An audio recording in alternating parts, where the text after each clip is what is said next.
Halo semuanya, perkenalkan nama saya Teresia Perbina, NPM 2205030142.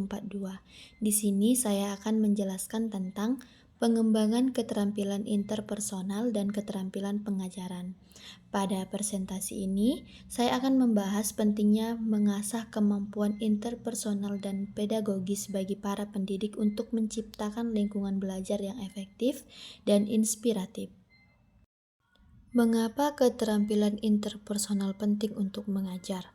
Pertama, meningkatkan keterlibatan siswa. Keterampilan interpersonal yang kuat memungkinkan pengajar untuk membangun hubungan yang lebih dalam dengan siswa, mendorong partisipasi aktif, dan menciptakan suasana kelas yang menarik. Yang kedua, menciptakan lingkungan belajar positif. Mengajar yang empatif dan suportif dapat mengurangi ketegangan, membangun rasa aman, dan menumbuhkan motivasi intrinsik di kalangan peserta didik. Ketiga, mengatasi tantangan dengan lebih baik. Kemampuan berinteraksi secara efektif membantu pengajar dalam mengidentifikasi kebutuhan siswa, menyelesaikan konflik, dan mengenangani perilaku yang menantang dengan pendekatan yang konstruktif. Nah, selanjutnya membangun kepercayaan dan hubungan positif dengan peserta didik. Menciptakan ikatan yang kuat dengan siswa adalah fondasi pembelajaran yang sukses. Ini dimulai dengan menunjukkan dan mendengarkan dengan penuh perhatian. Pertama, dengan mengenali setiap siswa secara individu, termasuk minat dan latar belakang mereka. Kedua, berikan dukungan emosional dan akademik yang konsisten. Ketiga, jaga komunikasi terbuka dan jujur, membangun rasa hormat mutual.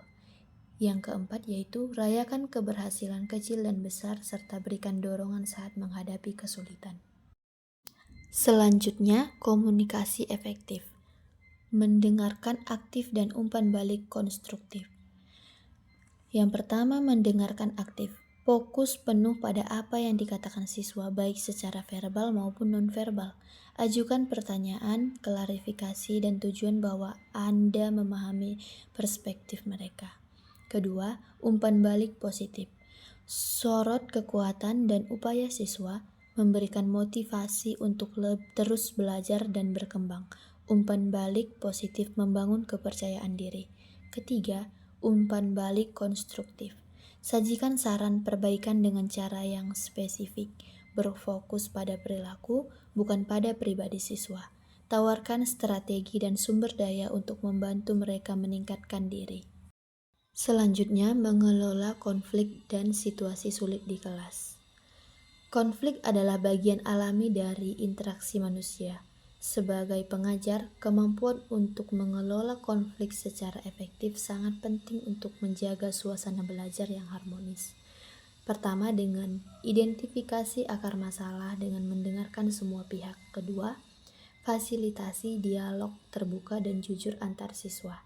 Ketiga, ajarkan keterampilan resolusi konflik dan negosiasi. Keempat, tetapkan ekspektasi yang jelas dan konsekuensi yang adil. Terakhir yaitu, gunakan strategi pencegahan seperti membangun budaya hormat dan inklusi. Selanjutnya, keterampilan pengajaran yang berpusat pada peserta didik. Pertama, pembelajaran aktif. Libatkan siswa dalam proses belajar melalui diskusi, proyek, dan aktivitas langsung. Kedua, pemecahan masalah. Berikan tantangan yang relevan dan dorong siswa untuk menemukan solusi secara mandiri. Ketiga, kerjasama. Dorong siswa untuk bekerja sama dalam kelompok, memecahkan masalah dan saling belajar. Keempat, pembelajaran individual. Sesuaikan metode pengajaran dengan kebutuhan dan gaya belajar unik setiap siswa. Kelima, berpikir kritis. Ajarkan siswa untuk menganalisis informasi, mengevaluasi argumen, dan membentuk opini mereka sendiri. Selanjutnya, menerapkan metode pengajaran inovatif dan interaktif. Yang pertama, debat dan diskusi. Mendorong pemikiran kritis dan kemampuan argumentasi melalui debat terstruktur dan diskusi kelompok. Kedua, pembelajaran berbasis proyek. Memungkinkan siswa untuk menerapkan pengetahuan dalam skenario dunia nyata. Mengembangkan keterampilan kolaborasi dan pemecahan masalah. Ketiga, pemanfaatan teknologi.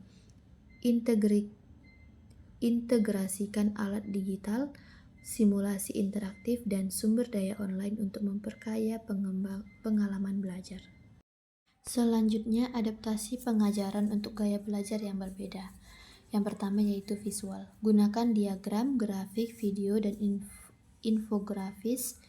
Berikan instruksi tertulis yang jelas dan rapi. Kedua, kinestetik. Sediakan aktivitas langsung, eksperimen, studi kasus, dan permainan peran. Biarkan siswa bergerak dan berinteraksi dengan materi. Ketiga, auditori. Sertakan diskusi, ceramah, podcast, dan materi audio. Dorong siswa untuk bertanya dan menjelaskan konsep. Yang keempat yaitu membaca, menulis.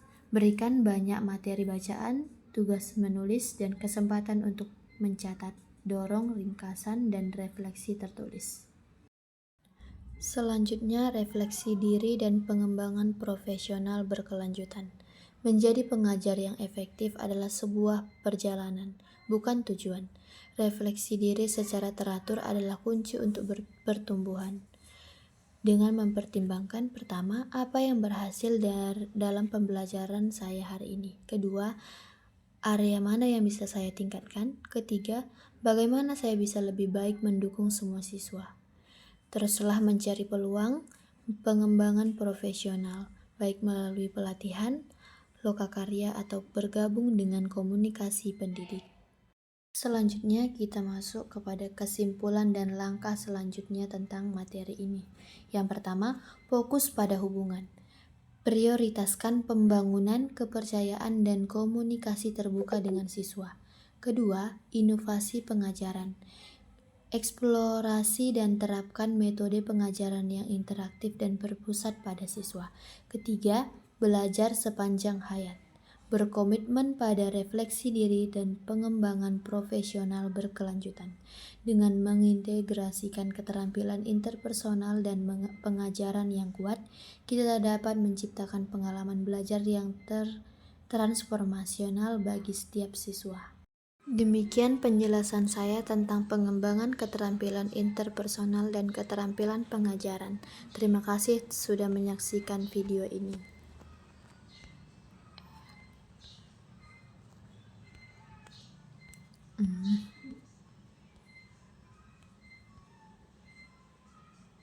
Ini nanti hilang capcutnya ini kan?